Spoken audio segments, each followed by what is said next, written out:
The first thing I saw when I reached seat 3A was my fiancé's hand in another woman's hair. Grant had leaned across the divider between the first-class seats, smoothing a loose blonde strand behind Avery Collins's ear as if he had done it 100 times. His charcoal jacket was folded over her knees.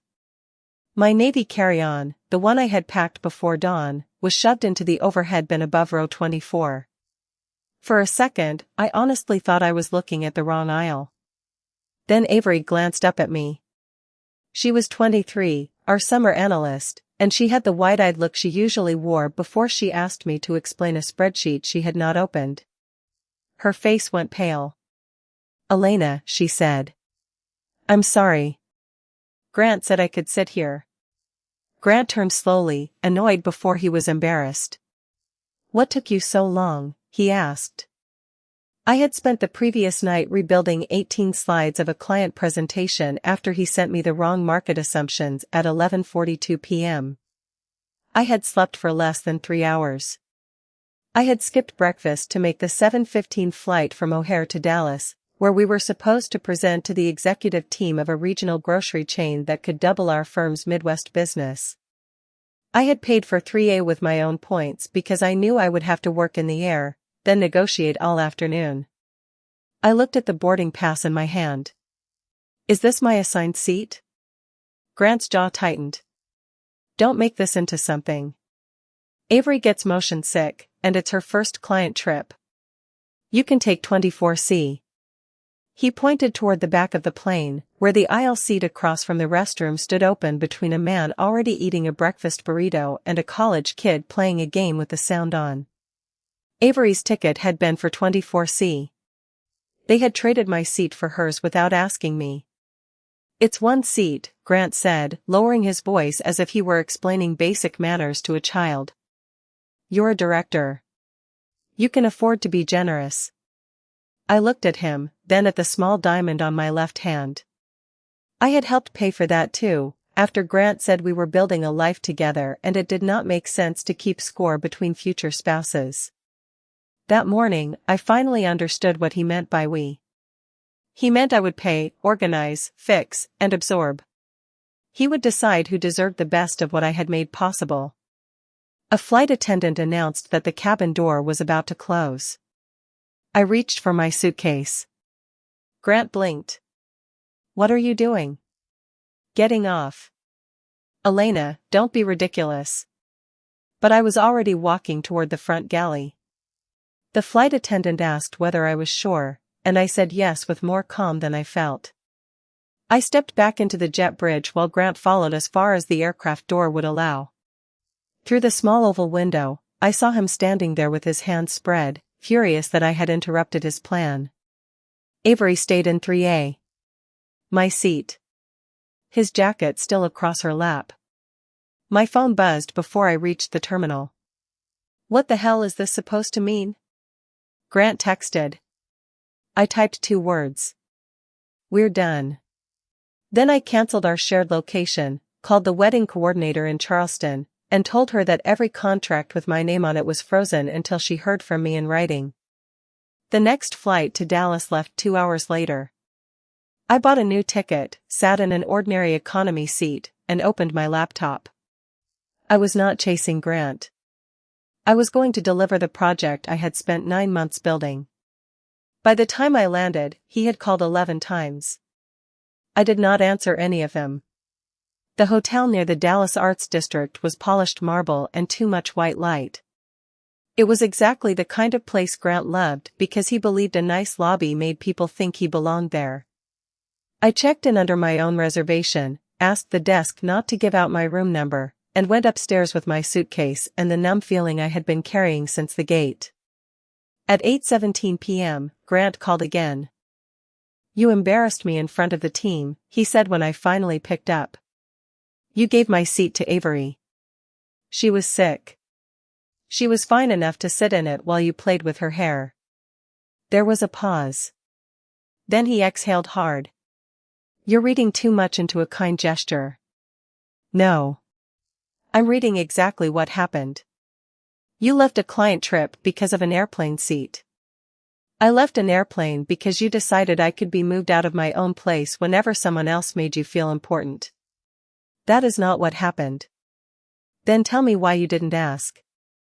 He had no answer that did not sound worse than the truth. Instead he said, we have a presentation tomorrow. Stop acting emotional and focus. I laughed once. It hurt more than crying. You think I'm going to fix this for you again? Don't start. I already started. You just didn't notice. I hung up. 20 minutes later, someone knocked on my door. I looked through the peephole and saw Grant standing close to the frame. Avery stood behind him, crying into both hands. I did not open the door. Elena, Grant said. Open up. Avery's voice was thin. I didn't mean for this to happen. What exactly happened? I asked through the door. Grant shot her a look. I could see it even through the peephole. She is upset, he said. Can we talk like adults? You brought your intern to my hotel door. She wanted to apologize. At 9 p.m.? He pressed his palm to the door. You're making me look like an idiot in front of her. That sentence did something strange to me. It made the panic drain away. I picked up the hotel phone. There are 2 people at my door who will not leave, I told the front desk. Please send security. The hallway went quiet. Then Grant said, much softer, you're really going to do this? Yes. By the time the security supervisor arrived, Grant and Avery had retreated to the elevator. The supervisor asked if I wanted to make a formal report. I said I wanted their names noted and my floor access restricted. It was the first boundary I had set in a long time without explaining it to death. The next morning, the client meeting began at 9 o'clock in a glass conference room high above downtown Dallas. The people from Hartwell Markets had spent 6 months reviewing whether our firm could help them modernize their regional loyalty program. If we won, it would become the largest account of my career. I had built the strategy. I had interviewed 37 store managers, mapped 6 customer segments, and written the recommendation Grant liked to describe as our approach when he was in front of senior leadership. Grant arrived with Avery at his side. Let Avery lead the opening, he said quietly as we arranged our materials. She worked all night. She needs a chance. I looked at him. You want the analyst to lead the client presentation? She's capable. Then you own the result. His mouth flattened. Don't be petty. I'm not being petty. I'm being clear. Hartwell's chief commercial officer, Beth Lang, took her seat across from us. With her were 4 executives who had spent their careers in grocery operations. They were courteous but impatient, the way experienced clients become when consultants treat them like an audience instead of partners. Avery opened the deck. On the first slide, she called the company Hartfield. On the third, she cited sales growth from the previous fiscal year, not the current one. By slide 7, I saw the internal note in the footer, remove before client review, pricing exposure risk. Beth raised a hand. Is this the final version? She asked. Grant looked at me. He waited for me to step in, correct it, soften it, and let him take credit for the recovery. I kept my hands folded. Avery, I said, is this the final approved file? Her eyes flicked toward Grant. He answered for her. It's a working draft. Beth's expression did not change. Then why are we seeing it? The room went still. Avery swallowed. Grant approved it. He turned toward her so fast his chair scraped the floor. Stop, he said. She began to cry. I felt sorry for her. I did. She was young, unprepared, and so eager to be chosen that she had accepted a role she had not earned. But I had spent too many years confusing sympathy with permission. Beth closed the laptop in front of her. We have 40 minutes left. Is there anyone in this room who can show us the actual plan? I connected my computer to the screen. I can, I said. For the next 25 minutes, I gave the presentation I had intended to give from the beginning. I walked them through customer behavior, store-level implementation, budget risk, and the pilot timeline. I answered questions about data privacy, vendor integration, and the reason we had built a conservative first-year revenue model. When I finished, Beth leaned back. "That is the conversation we came here for," she said. Then she turned to Grant. "I want Elena leading the next phase directly. Can you make that happen?" Grant looked at me before he looked at her. "Yes," he said. "Of course." After the meeting, he followed me into the hall. "Why didn't you intervene sooner?" he demanded. "Because you said Avery was ready. You knew she wasn't. Then you should not have put her in front of the client." He moved closer. "You're punishing me." "No. I'm declining to rescue you from a decision you made." Avery stepped out of the room behind us, still crying. "I didn't change everything alone," she said. "Grant told me to make it less aggressive." Grant's face changed. "Enough," he snapped. I opened my laptop, pulled up the presentation folder, and turned the screen so they could both see it. "There's no need to argue," I said. "Tomorrow, I'm requesting the complete version history and approval log. We can see exactly what changed, who made the changes, and who signed off." Avery stopped crying. Grant stopped breathing for half a second. That was when I understood that the seat on the plane was not the first thing they had taken from me. It was the first thing they had stopped trying to hide. For most of our relationship, Grant had been good at appearing generous. He remembered birthdays, sent flowers after arguments, and told strangers I was brilliant with the smile of a man who believed praise made control look romantic. He had proposed after 5 years at the lake house his mother rented every summer in Michigan. His mother, Judith, cried loudly enough that everyone on the deck turned to look. Grant had said I was the most driven person he knew, then added that after we married, I deserved to slow down and let him take some of the weight. At the time, I thought he meant he wanted a future with me.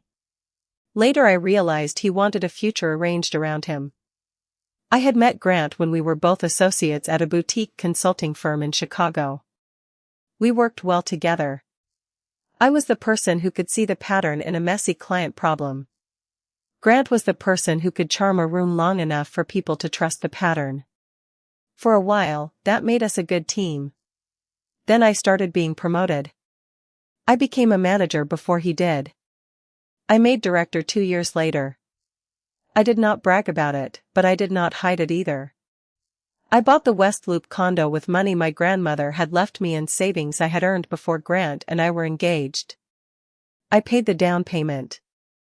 I paid for the renovation when the plumbing collapsed. I paid the deposits for the wedding because Grant had been paying down a business school loan and Judith said a man should not have to start a marriage feeling financially behind. I had accepted every explanation because I loved him. Or because I loved the version of him who could make generosity sound like intimacy. On the flight home from Dallas, Grant sat 5 rows behind me. Avery was nowhere near him. The client had arranged my ticket, and I was seated in 3A again. He did not speak to me until baggage claim. "This is insane," he said. "You're ending 5 years over a misunderstanding." "Not over a misunderstanding." "Then what?" "Over the fact that you keep giving away pieces of my life and calling me difficult when I notice." He rubbed his forehead. "Avery is not your enemy." "I didn't say she was." "You act like she's trying to take something from you." "She is sitting in a role you put her in. On a project I built. With access she did not earn. So yes, Grant. I think she is being given things that belong to me." "You sound jealous." The word was designed to make me feel small. I almost let it. Then I remembered him saying, "You're a director. You can afford to be generous." "No," I said. "I sound awake." He stared at me. I took my suitcase and walked away. That night, I canceled the automatic transfer from my personal account that had been covering 42% of the mortgage on the condo. I had contributed $250,000 toward the down payment and $68,000 for the renovation. The condominium was titled in both our names because I had trusted a man I planned to marry, but our cohabitation agreement stated that my premarital contribution was separate property and had to be reimbursed if the engagement ended. My father had made me sign it 3 years before he died. At the time, I thought he was being too cautious. Now I understood he had been trying to leave me one clear instruction: love people, but do not erase yourself for them. I also emailed our Charleston wedding planner, Naomi Price. We had booked a restored waterfront inn for 126 guests. I had paid the $54,000 in deposits because Grant had promised to reimburse half after his annual bonus. Please cancel every service I personally contracted, I wrote. Do not accept any instruction from Grant or Judith unless it is confirmed by me in writing. Naomi called within 5 minutes. Are you okay? No, I said.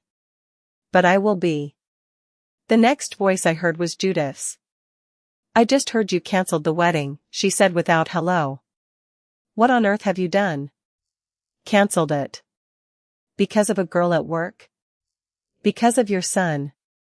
You cannot throw away a family over one emotional morning. I'm not throwing anything away. I'm stepping out of something that was already being taken from me. She made the sharp sound she always made when she thought I had failed a test of femininity. Grant loves you. He may. But he does not respect me.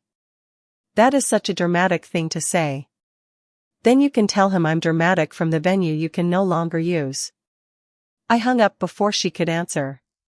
The following week, I asked our operations director for the Hartwell project audit logs. I did not accuse anyone. I submitted a standard request, version history, permissions, external sharing activity, and approval records. I did it because it was my job. Grant acted as if it were a personal betrayal. You're putting me under a microscope, he said in the office kitchen. I'm protecting a client account. You don't trust me. Not anymore. He laughed, but there was no humor in it. You think you're better than everyone because you can organize a spreadsheet. No. I think I am responsible for work that carries my name. Your name, he repeated. There it is. I looked at him. What does that mean? It means everything has to be about you. For a moment I saw exactly why he had chosen Avery for this project. She looked at him as if every thought he had was original. She did not challenge him. She accepted help as proof of affection. She made him feel like the smartest person in the room. I had stopped doing that years ago. The audit report arrived 2 days later. At 10:58 p.m., Avery's account had modified 14 slides in the Hartwell deck. At 11:31 p.m., Grant's account had approved the changes without opening the full review pane. At 12:04 a.m., Avery had downloaded a folder containing my client segmentation model, pricing assumptions, and an internal pilot budget. At 12:19 a.m., the files were sent to an external personal email address. The access permission had been granted by Grant. I sat alone in my office when I read it. Chicago traffic glittered below the window. My coffee had gone cold beside my keyboard. The worst part was not the downloading.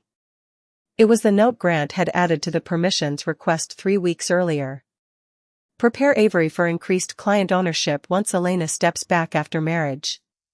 He had not only been giving her my seat. He had been planning for my absence. I forwarded the logs to our firm's compliance counsel and requested a formal review. I copied no one else. I did not call Grant. I did not confront Avery. I went home, packed 2 suitcases, and stayed at my sister Marisol's apartment in Logan Square. Marisol opened the door in sweatpants, looked at my face, and said, "Did he finally do something unforgivable?" I dropped my suitcase.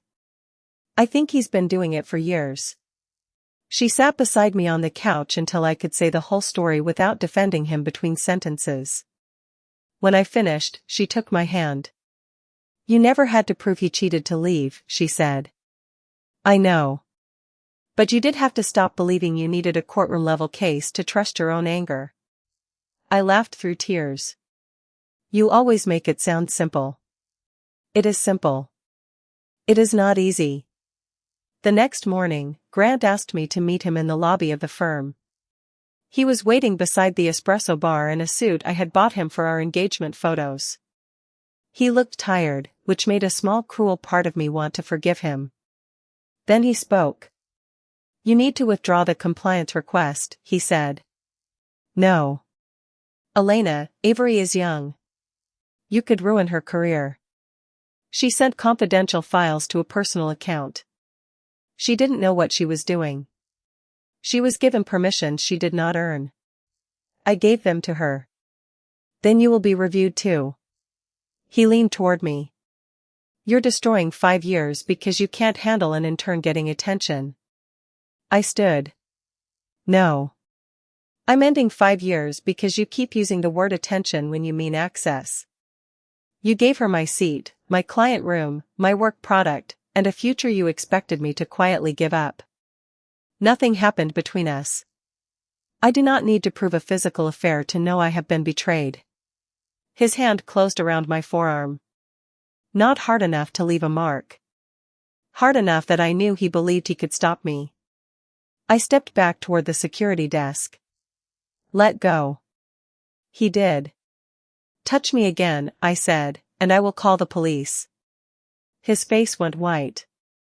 For the first time in our relationship, he looked afraid of what I might do. I was not afraid of him. I was afraid of how long I had made myself smaller to keep him comfortable. The compliance meeting was scheduled for Friday. Before then, Judith invited me to a family dinner in Lincoln Park. Her text said, "We need to talk face-to-face like adults."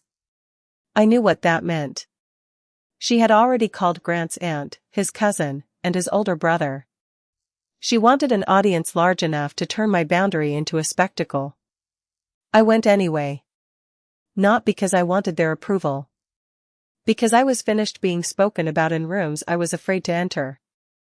Judith's dining room was set with white plates and silver she used only when she wanted people to feel she had authority. Grant sat at the far end of the table. Avery sat beside him. She was wearing a white dress. For a second, I thought it was almost funny.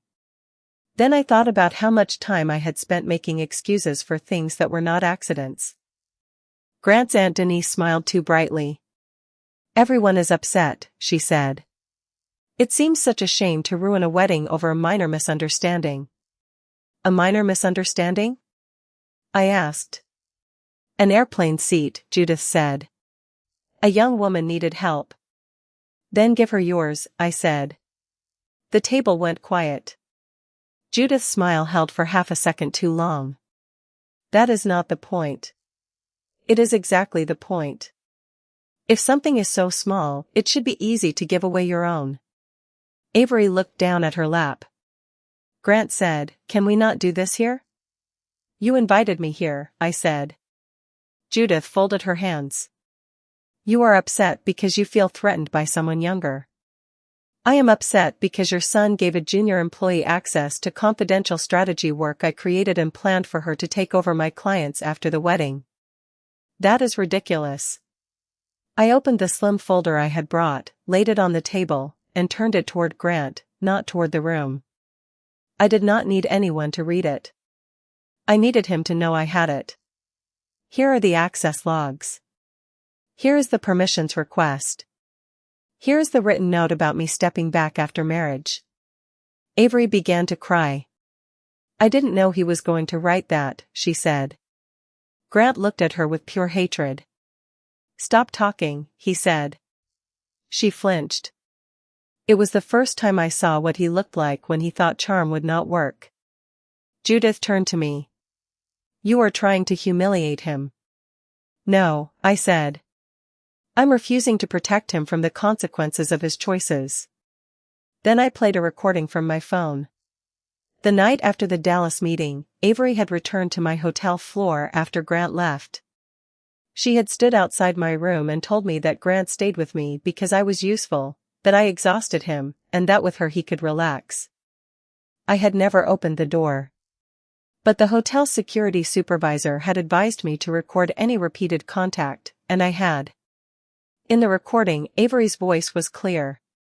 "She'll slow down after the wedding," she said. "He told me she always does what needs to be done." "You think you're the only person he trusts?" At the table, Avery covered her mouth. "You recorded me?" she whispered. "You came to my door to provoke me." Grant stood up. "This is insane." My phone buzzed in my hand. It was an anonymous message from a number I did not know. Attached was a screenshot from a private internal chat group. Avery had written, "After the wedding, I'll have Elena's accounts. I'm already doing the work." Grant had responded, "Learn the relationships now. The next major opportunities will be ours." I looked at both of them. They had not wanted only my seat. They had wanted my place. I stood up. Judith called after me. "You cannot break this family because you feel insecure." I turned in the doorway. "I'm not breaking your family. I'm ending the arrangement where I was expected to fund it, fix it, and disappear inside it." Then I walked out. The compliance meeting on Friday did not look like a courtroom. It was worse in some ways. Courtrooms at least make people expect drama. A corporate review room was quiet, fluorescent, and filled with people who had already read the facts. Our chief compliance officer, Lydia Chan, sat at the center of the table. Beside her were the firm's general counsel, the vice president who oversaw Hartwell, and an IT security manager. Grant sat across from me. Avery sat 2 chairs away from him, hands clenched in her lap. Lydia began with the transfer log. "We confirmed that protected client models and budget materials were downloaded by Avery Collins and sent to a personal email account," she said. "We confirmed that Grant Walker granted the elevated permissions." Grant cleared his throat. "I was mentoring her."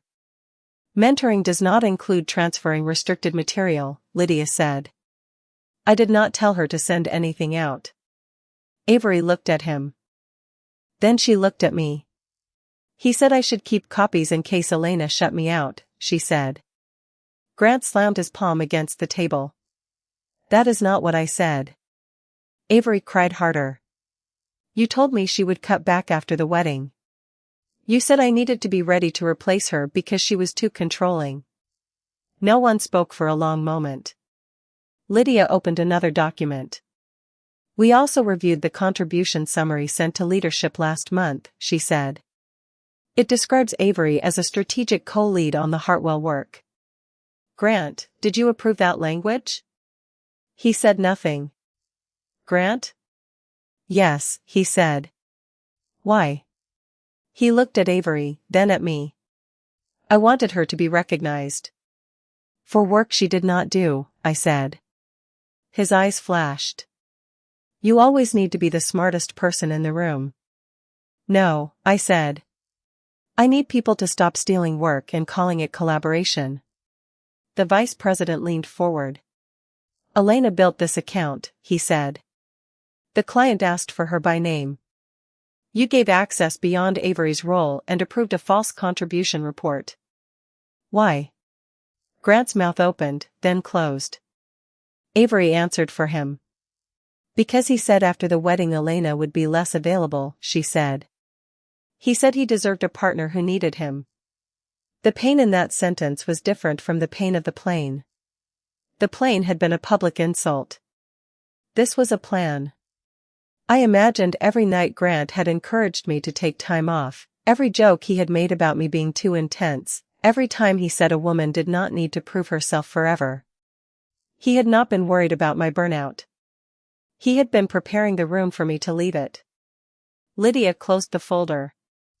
"Avery, your internship is being terminated today for the data transfer. Grant, you are being removed from the Hartwell account effective immediately and placed under performance review pending the full investigation. Your client authority is suspended." Grant looked at me as if I had issued the decision. I had not. I had only stopped lying about what was true. After the meeting, he caught up with me in the corridor. You got what you wanted, he said. No. Come on. You wanted to see me fail. I wanted you to stop making me responsible for what you choose. He laughed bitterly. You don't understand what it feels like to stand next to you. You solve everything. Everyone listens to you. Avery needed me. So to feel necessary, you decided to make me replaceable. He looked down. For the first time, I saw something close to shame. But shame is not the same thing as change. That afternoon, my lawyer, Dana Brooks, sent Grant a formal termination of engagement notice and a proposed property settlement. We were not married, so there was no divorce. There was a cohabitation agreement, shared title, cancelled contracts, and a long record of money I had been pressured to call help. The figures were not emotional. That was what made them powerful. $250,000 toward the condo down payment. $68,000 for renovation costs. $54,000 in wedding deposits and cancellations. $41,500 in documented loans to Judith across 3 years for medical bills, a kitchen repair, and a temporary bridge loan on her lake house. Judith called me 9 minutes after she received the letter. That money was a gift from a future daughter-in-law, she shouted. In 9 text messages, you called it a loan. You cannot charge family for kindness. I'm not charging for kindness. I'm requesting repayment for money you promised to return. After all we did for you. Thank you for confirming you received it. Dana had told me never to provoke an admission if I could not document it. But Judith had put the call on speaker, and my lawyer was sitting beside me. Judith realized too late. The next Saturday, we met at Dana's office on the 32nd floor of a building near the river. Grant came in looking smaller than I remembered. Judith came in looking furious enough to fill the room for both of them. This is absurd, she said before she sat down. A wedding is not a business transaction. No, Dana said. The contracts are. She slid a spreadsheet across the table. It listed each expense, the source of funds, the written record, and the relevant clause of the cohabitation agreement. Judith barely looked at it. You paid because you wanted a beautiful wedding. I paid because you said we were family. Then why are you making us pay you back? Because I learned that when I called it family, you heard unlimited access. Grant rubbed his face. We can figure this out, he said. You don't have to take everything apart. You started taking it apart months ago, I said. You just expected me not to notice. He looked at the settlement agreement. I made a mistake with Avery, he said. That's all. I opened the final item Dana had prepared. Then explained these. They were screenshots Avery had sent the compliance team after Grant tried to blame the entire data transfer on her. In one message, Grant wrote, "Get familiar with Elena's accounts. She'll slow down after the wedding, and someone has to carry the clients." In another, "You're easier to work with. You don't make me feel like I'm failing all the time." Judith read them over his shoulder. Her face changed. "Did you write this?" she asked him. Grant shut his eyes. I was venting. "No," I said. "You were building a replacement." He started to cry. I had known him for 5 years. I knew what he looked like when he was frightened, when he was disappointed, when he was angry at himself. Watching him cry still pulled at something in me. But love without safety becomes a leash. I had finally taken mine off. "I felt useless next to you," he said. "You handled everything. Avery made me feel needed. You had a chance to be a partner," I said. "Instead, you needed me to be smaller so you could feel larger." He picked up the pen. Judith struck the table with her palm. "I will not let a wedding be destroyed because you two can't get over a mistake." Grant turned to her. "Mom," he said, exhausted, "stop making a scene." The room went silent.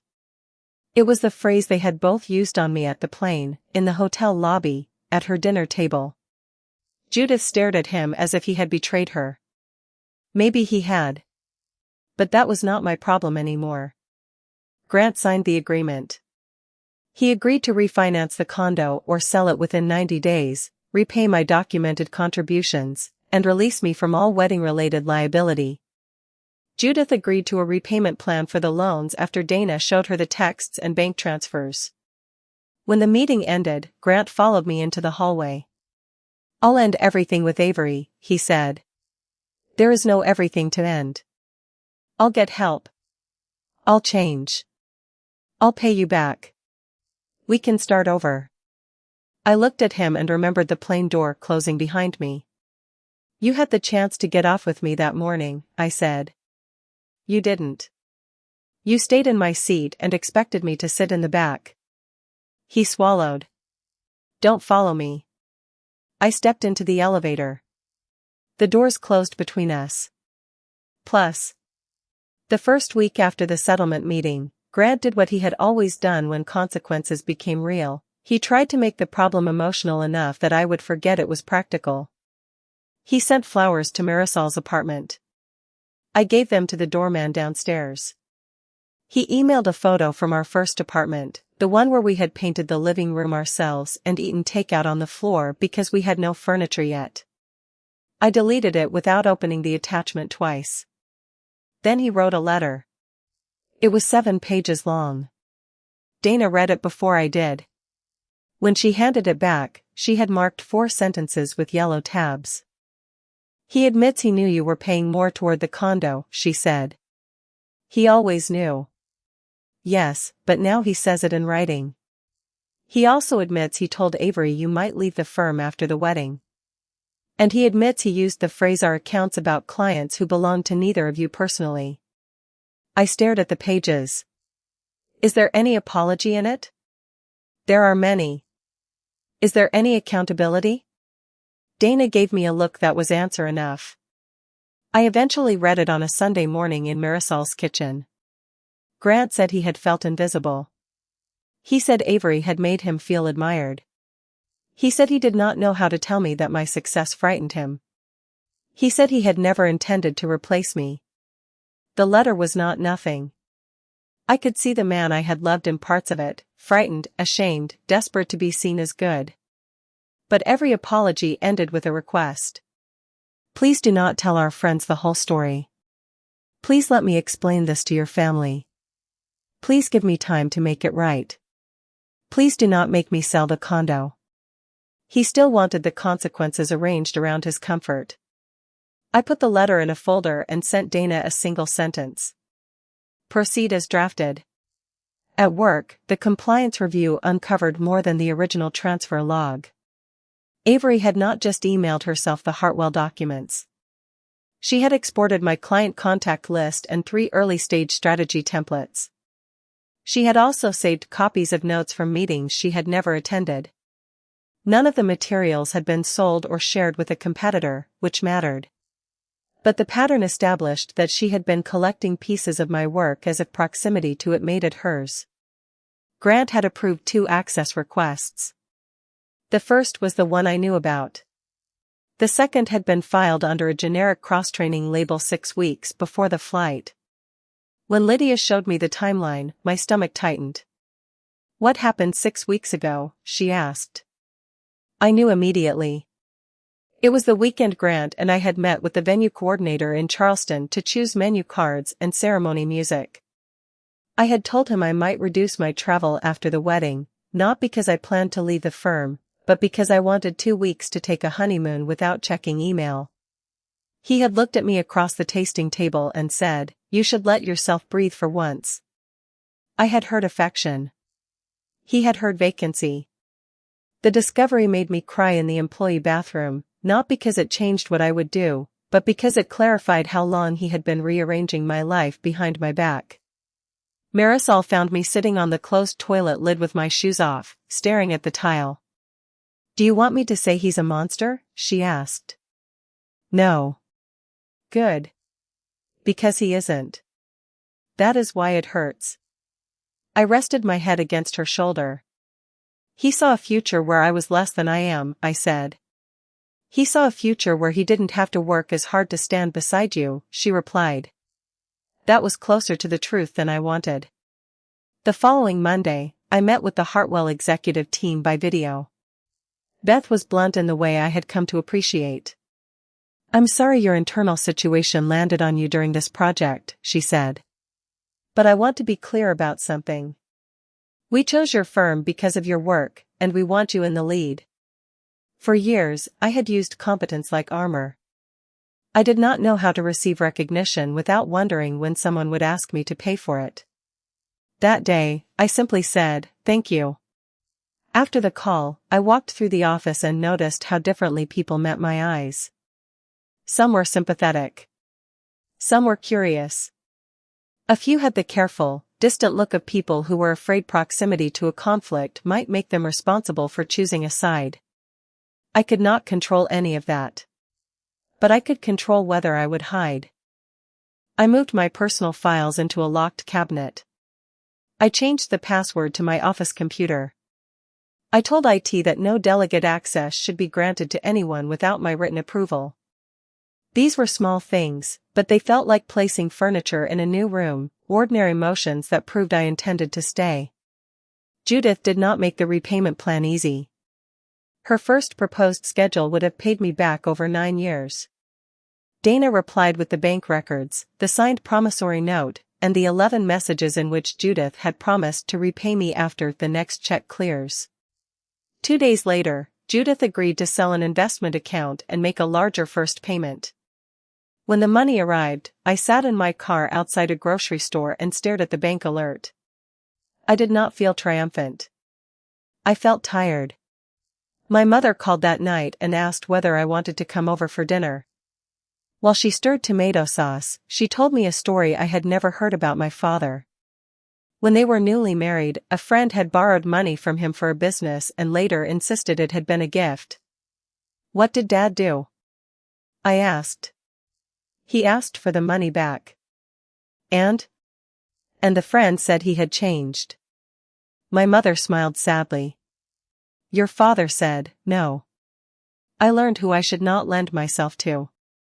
I thought about that for a long time. Lending money is one thing. Lending time, skill, patience, credibility, space in your own life, those debts are harder to name. I had spent 5 years lending all of those things to Grant, assuming that love made the accounting unimportant. It did not. The condo sale took 73 days. Grant could not qualify to refinance on his own after the performance review affected his bonus projections, so the unit went on the market. He moved back into a rental in River North. I found a smaller place near the lake with high windows, no shared history, and a kitchen that needed nothing from me. On the day the condo closed, the buyer's agent handed us a final stack of papers in a conference room that smelled like printer toner and peppermint. Grant did not look at me until the last signature. I thought we were going to have children there, he said. I held the pen above the line. So did I. It was true. Truth did not obligate me to stay. After we signed, he followed me into the lobby, but he kept a careful distance. The one time he had grabbed my arm had become part of the formal record, and I think he finally understood that I was no longer going to interpret his behavior in the kindest possible light. I started therapy, he said. I nodded. I'm glad. I don't expect you to come back. That surprised me. I hope you mean that, I said. I do. He swallowed. I thought loving you meant being proud of you. I didn't understand that I was angry you didn't need me the way I wanted to be needed. I looked at him. He seemed older than he had 4 months earlier. Need is not the same thing as partnership, I said. I know that now. Maybe he did. Maybe he only knew the words. Either way, it was no longer my job to teach him. The Charleston wedding planner eventually sent a final reconciliation sheet. We lost some deposits, recovered others, and donated 14 cases of wine that had already been ordered to a shelter's fundraising auction. Naomi included a handwritten note. I am sorry this was not the celebration you planned. I hope the next one in your life is built around people who clap when you take your own seat. I cried over that note. Then I framed it. Avery sent me one final email through a personal address after her internship ended. I read it with Dana on the phone. She wrote that she had believed Grant when he said I did not care about anyone else's growth. She wrote that she had wanted to prove she was valuable. She wrote that she had been embarrassed to see the photo of herself in my chair shared online, but that she understood why people had reacted the way they did. At the end she wrote, "I'm sorry I treated your work like an invitation." I did not respond. The apology was hers to make. Forgiveness, if it ever came, was mine to decide privately. By June, Hartwell's pilot launched in 42 stores. The first report showed higher app activation than anyone had projected. Beth emailed me at 6:10 a.m. with the subject line, "You did it." I was sitting on the floor of my new apartment, surrounded by unopened boxes, eating cereal from a mug because I still had not found the bowls. For the first time in months, I laughed without having to force it. I did not want to become the woman who measured her healing by Grant's downfall. His demotion, Judith's payments, Avery's lost internship, those things were consequences. They were not my future. My future was the work I still cared about, the family who never asked me to shrink, the empty space in my calendar where I could make a choice without first calculating how someone else might feel about it. So I started saying yes to small things. Dinner with Marisol on a Tuesday. A weekend without my laptop. A painting class where I was terrible but happy. A trip to see my mother's cousins in New Mexico, where nobody asked me whether I was dating. Each yes was ordinary. Each one was a way of becoming someone who belonged to herself again. Plus, in July, I went back to the lake house in Michigan where Grant had proposed. I did not tell anyone I was going. I rented a small cabin 2 towns away, bought peaches from a roadside stand, and spent 2 days walking along the water. I thought I might feel haunted there. Instead, I felt embarrassed by how much of the place I had turned into evidence of a future that no longer existed. The dock was still a dock. The trees were still trees. The water did not care whether I wore an engagement ring. On the second evening, I called Marisol. "Do you miss him?" she asked. "Yes," I said. She was quiet. "I miss who I thought I was with him. I miss having a person who knew the story of my day. I miss the idea that I had already found my home." "That doesn't mean you made the wrong choice." "I know. It just means I'm grieving more than a man." When I came home, I booked 6 sessions with a therapist named Dr. Klein. In the first appointment, she asked why I had stayed as long as I had. I expected the question to make me defensive. Instead I said, because he was kind sometimes. Because I was good at making sense of things. Because I thought if I communicated better, he would stop making me feel like a problem. "And when he did make you feel like a problem?" "I worked harder." Dr. Klein nodded. "That is a strategy. It just is not one that protects you." I wrote that down. Work also forced me to practice a different kind of confidence. Hartwell asked me to travel to Milwaukee for a pilot store problem that had nothing to do with Grant. A vendor had missed a data integration deadline, and the client wanted a decision in person. Before the flight, I caught myself checking the seating map with an old flash of anger. Then I smiled at the absurdity of it. I selected 3A because it was available, because I wanted it, and because no explanation was required. At the client meeting, I listened to 2 store managers argue about staffing, watched the vendor try to explain away a preventable error, and made a decision to delay the rollout by 10 days rather than launch something unreliable. Beth called afterward. "Good call," she said. "Thank you. You sound different." I looked through the hotel window at the city lights. "I am." "What changed?" I thought about the plane, the meeting, the files, the table full of people who expected me to apologize for protecting myself. "I stopped asking people to validate what I can already see," I said. Beth laughed softly. Keep doing that. The next morning, I received a message from the firm's executive committee. They had approved my promotion to managing director effective January 1st. The email mentioned client leadership, mentoring, and the recovery of the Hartwell account. For several minutes, I could not move. Then I called my mother. She cried before I finished reading the message. "You earned this," she said. "I know." Saying it did not make me arrogant. It made me free. The next 3 months were not clean or easy. Ending an engagement was not a single brave text or a dramatic exit from an airplane. It was changing passwords, finding a new place to sleep, telling people who asked intrusive questions that the wedding was no longer happening, and learning which friends had loved me and which had loved the version of us that looked successful in photographs. Some people disappointed me. Others surprised me. Naomi salvaged as much of the Charleston deposit as she could. My sister helped me pack the rest of my things from the condo while Grant was at work.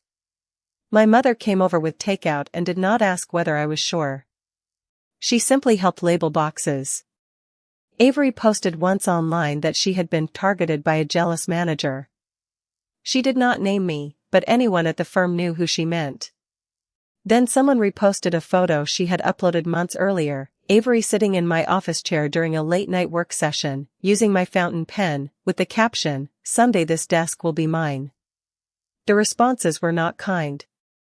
Our firm instructed her to remove any statement connected to confidential business. She did. After that, I never heard from her again.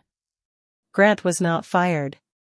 The investigation concluded that he had exercised poor judgment, misrepresented another employee's contribution, and mishandled confidential access. He lost his leadership track, was transferred to an internal operations role, and could no longer lead client accounts. For a man who measured himself by admiration, it was a consequence he could not talk his way around. Hartwell signed the expanded contract. At the company meeting in April, the vice president announced that I would lead the national rollout. People applauded. I stood beside the screen in a white suit and heard my name attached to work I had done without anyone else translating it. I did not look for Grant. I did not need to. 2 months later, I flew to Dallas again for the kickoff meeting. I arrived early this time. I bought coffee. I walked down the jet bridge without running, without apologizing for taking up space, without checking whether someone else needed what belonged to me more than I did. At row 3, seat 3A was waiting. Empty. I put my bag in the overhead bin, sat by the window, and watched the runway lights slide past as the plane began to move. For a long time, I thought I had lost 5 years. Then I understood I had stopped losing the years that would have come after. Sometimes you do not have to fight for a seat in front of everyone. Sometimes you only have to recognize the moment someone believes they can take your place, stand up, and choose a destination where no one has to remind you what you are worth. What would you have done when you found someone else sitting in your seat? Red Heart wishing health and happiness to everyone who stayed with this story until the end. Red Heart.